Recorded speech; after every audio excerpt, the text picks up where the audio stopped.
Le 1er août 2000, les forces de l'armée de l'OTAN arrêtent le sergent-chef Frank Ronghi pour avoir violé et massacré une fillette albanaise de 11 ans.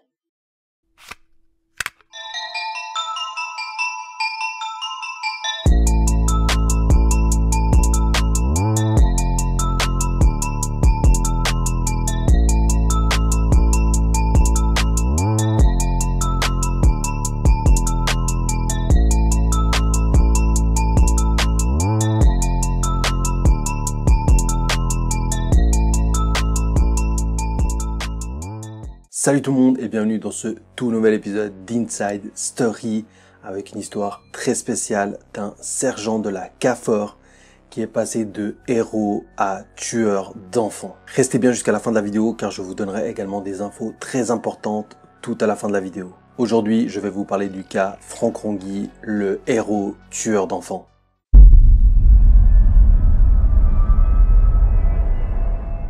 En 2000, alors que l'armée de l'OTAN est au Kosovo pour maintenir la paix entre la guerre qui a eu lieu entre le Kosovo et la Serbie, l'OTAN et le peuple kosovar tombent sous le choc. Et oui, car parmi les militaires de la KFOR, force spéciale créée par l'OTAN pour venir en aide et maintenir la paix au Kosovo, un des sergents de la KFOR se fait arrêter pour viol et meurtre sur une fillette de 11 ans alors qu'il était censé la protéger.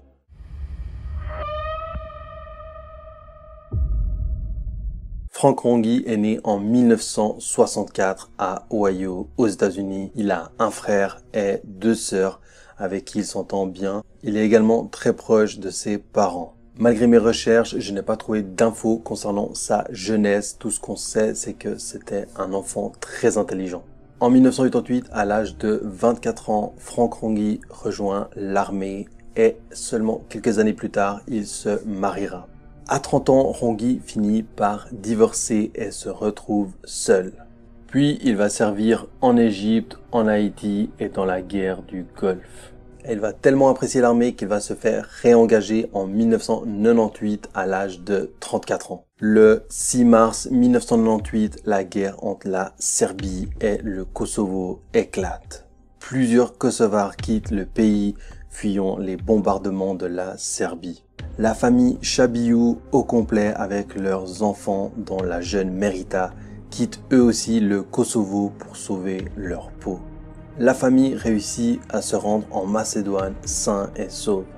Cette guerre a fait des milliers de morts. Il y aurait eu plus de 20 000 morts, femmes, hommes et enfants tués. Bon, après ça c'est sur les infos qu'on peut trouver sur internet, mais en vrai il y a vraiment beaucoup plus de morts qui n'ont pas été comptés, des morts cachés, des morts qui ont été enterrés et tout. Le 24 mars 1999, l'OTAN décide de participer au conflit en prêtant main forte au Kosovo. Le 11 juin 1999, les troupes serbes se retirent du territoire kosovar et l'OTAN s'occupe de maintenir la paix au Kosovo. Certaines familles qui ont fui la guerre décident alors de retourner au Kosovo pour retrouver leur habitation, dont la famille Shabiu. En juillet 1999, Frank Ronghi, âgé de 35 ans, qui a atteint le grade de sergent d'état-major, est envoyé au Kosovo. Il est chargé de tenir les points de contrôle et de patrouiller dans la ville de Vitina pour maintenir la paix. Les soldats qui travaillaient avec lui diront même qu'il était très à l'écoute et apprécié de tous.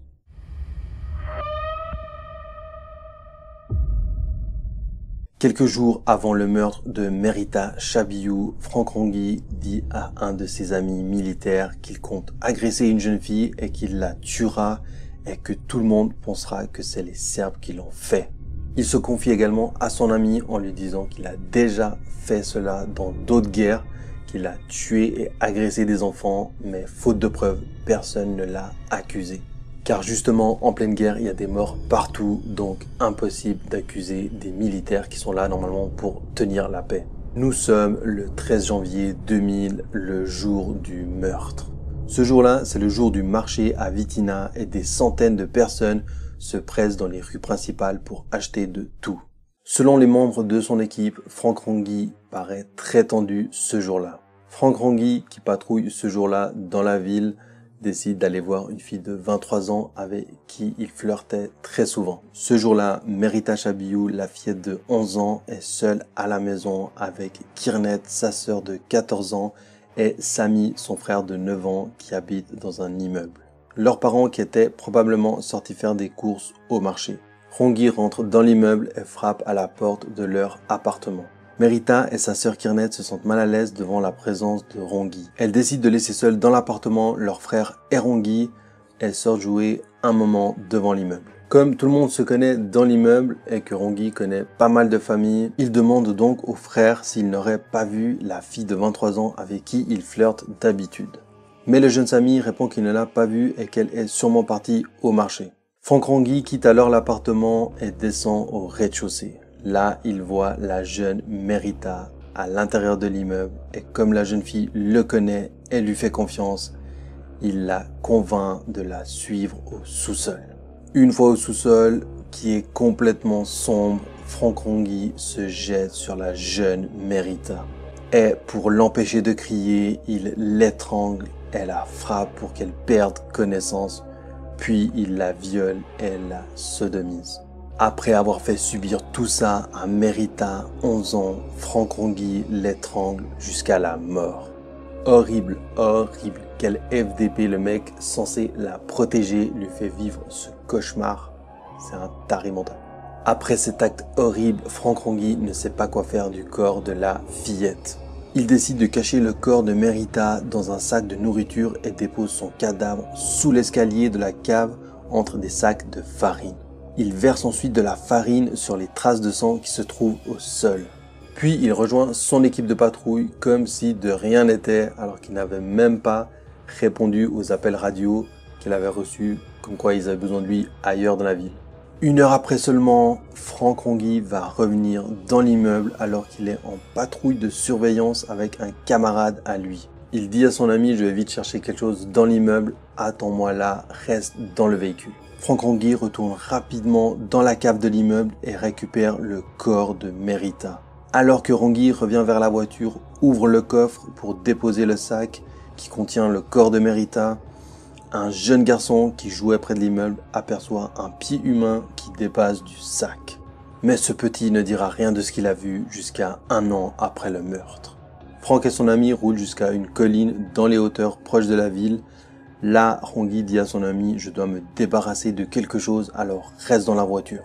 Rongi prend le sac et comme on est en janvier et qu'il y a beaucoup de neige, Rongi décide de l'enterrer sous la neige. Son ami, bien sûr, qui le regardait par la fenêtre, a tout aperçu. Rongi retourne alors dans la voiture et dit à son ami « Tu ne parles de ça à personne ».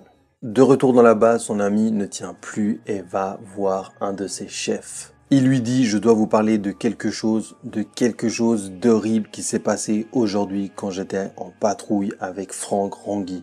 Tout de suite, l'alerte est lancée. Franck Rongi est maintenant recherché par tous ses camarades.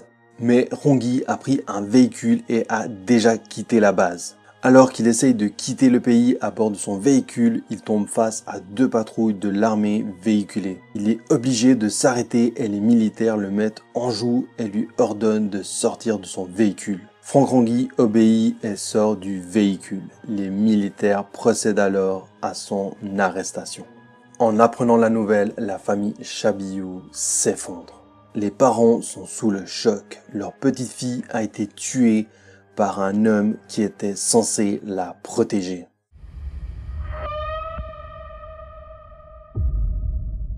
Le 1er août 2000, le procès de Franck Rongi débute. Rongi décide de plaider coupable. Il dit « Tout au long de ma vie, je n'ai jamais rien fait de mal, j'ai toujours été irréprochable. Je suis désolé de ce que j'ai fait à cette fille. Je m'excuse au plus profond de mon cœur auprès de sa famille. » Ah, parce que le mec a encore un cœur apparemment. Non mais il est pas sérieux ce mec. C'est un taré quoi. Un panel de 6 officiers délibère pendant moins d'1 heure avant de rendre le verdict. Sans surprise, ils condamnent Franck Rongi à la prison à vie sans possibilité de libération pour le viol et le meurtre de la jeune Merita, 11 ans. Ils lui infligent également la confiscation de tous les salaires et indemnités et une décharge déshonorante de l'armée. Le père de Merita, Hamdi Chabiou, qui était là pendant le procès au bord des larmes, a dit qu'il n'en voulait pas à toute l'armée, que pour lui, le seul coupable est Franck Rongi. Par la suite, l'armée qui s'en voulait vraiment a décidé de garder contact avec la famille et leur a trouvé une nouvelle maison.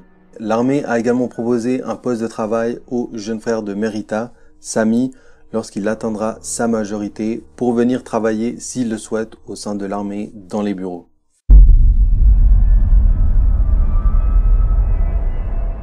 Voilà, c'est la fin de cette vidéo. C'était une vidéo un peu spéciale, mais je voulais vraiment vous parler de cette histoire.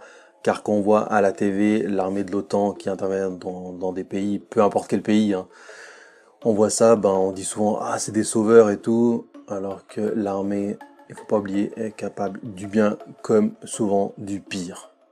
Donc il faut vraiment se mettre ça dans la tête, comme justement des agressions d'enfants et aussi des tueries d'enfants, on peut le dire. D'ailleurs, lors de la guerre au Kosovo, les forces de l'OTAN ont commis plusieurs viols sur des femmes ainsi que des enfants, mais pas que au Kosovo, hein. Encore une fois, dans plusieurs pays où ils interviennent, c'est tout le temps pareil. Ils ont commis des crimes inimaginables. Comme en Irak où un enfant a été violé par plusieurs militaires à la suite et ensuite ils ont tué l'enfant et toute sa famille. Donc il y a vraiment des cas vraiment de malades, quoi. Des cas de tarés, donc pensez vraiment aussi à ça, pas que en mode ah c'est des sauveurs et tout. Il y a vraiment des cas très graves mais qui sont pas souvent cités à la télé, c'est normal, sinon voilà, quand tout le monde verra la vérité en face, donc il faut le cacher comme d'hab. Si vous avez apprécié la vidéo, je vous laisse mettre un pouce en l'air et un commentaire pour me dire si vous connaissiez déjà cette histoire. Et encore une fois, merci à tous ceux qui me soutiennent et qui s'abonnent à la chaîne. Comme d'habitude, fermez bien vos portes et vos fenêtres le soir. On se retrouve à une prochaine histoire. C'était Inside TV.